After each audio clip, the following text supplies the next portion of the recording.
another Wiki Wednesday here in Pupper Pie Land, and today we are going to learn about another animal in my backyard, the raccoon. All I know about raccoons is that they are super cute, but they make for terrible upstairs neighbors, so noisy at night. I have a mama raccoon and 4 babies living in my attic right now, so I'm well acquainted with raccoons, the good and the bad. If you're curious to know more, you can find the link for Kittle, the kids' encyclopedia, below. This entry is long, so my daddy helped me shorten it a little bit. Raccoon facts for kids. Raccoons are curious, clever, and solitary. Originally from North America, they have spread throughout Central America and live in various habitats. They are omnivorous, which means that they need to eat both meat and vegetables, like you and I do. The raccoon's most distinctive features are its multi-purpose front paws, its facial mask, and its striped tail. Raccoons are noted for their intelligence. Raccoons are usually nocturnal. That means they are awake at night, terrorizing poor Pupper Pie. Most raccoons live in the wild. Being around humans does not bother them. They often nest in empty buildings, garages, sheds, and even the attics of houses, just like the one here in my house. Raccoons do not hibernate in the winter. Those that live farther north, where it is colder, grow thick coats to keep them warm and spend long periods sleeping. Physical characteristics. Hind to headquarters, raccoons measure between 16 and 24 inches, not including the bushy tail, which can measure between 8 and 16 inches, but is usually not much longer than 10. The shoulder height is between 9 and 12 inches. The body height of an adult raccoon varies considerably with habitat. It can range from 10 to 60 pounds, but is usually between 10 and 30 pounds.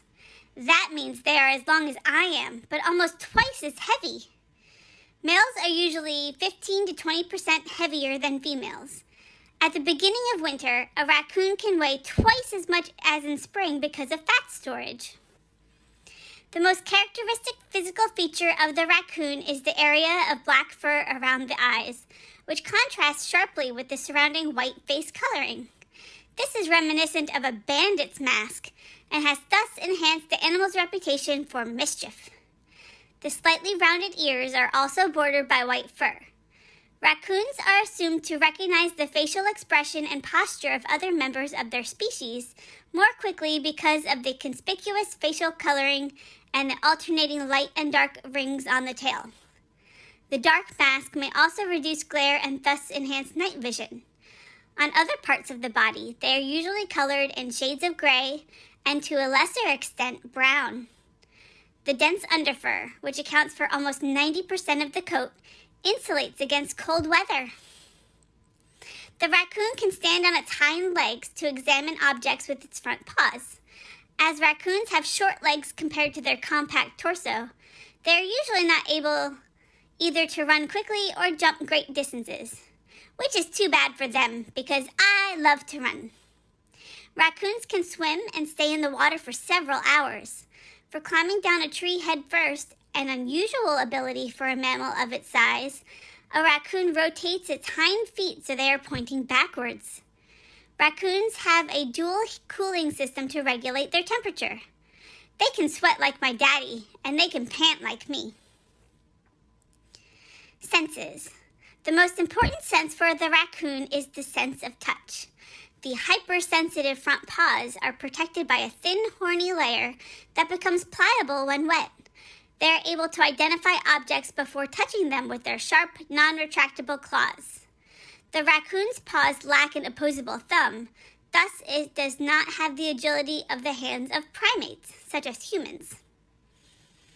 Raccoons are thought to be colorblind, or at least poorly able to distinguish color, though their eyes are well adapted for sensing green light. They can see well in twilight because of the tapetum lucidum, or a reflective layer behind the eyes, but visual perception is of subordinate importance to raccoons because of their poor long-distance vision. In addition to being useful for orientation in the dark, their sense of smell is important for communication. Glandular secretions, urine, and feces are used for marking.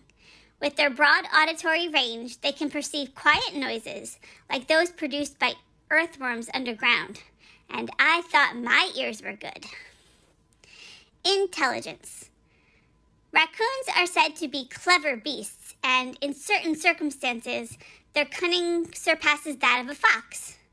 In a study in 1908, raccoons were able to open 11 of 13 complex locks in fewer than 10 tries and had no problems repeating the action when the locks were rearranged or turned upside down.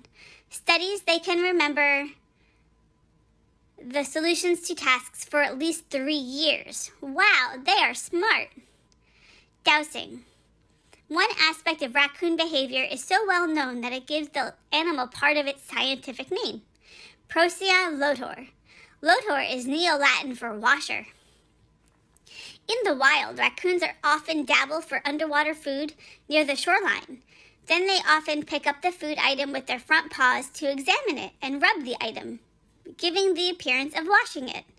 The tactile sensitivity of raccoons' paws is increased if this rubbing action is performed underwater, since the water softens the hard layer covering the paws.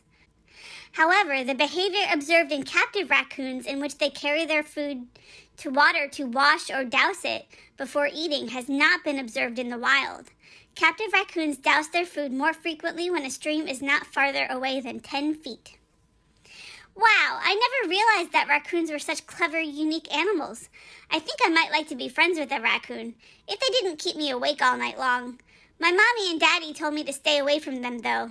Apparently they can hurt me if I get too close. Maybe you should stay away, too. Just admire their cuteness from afar, especially if they are babies.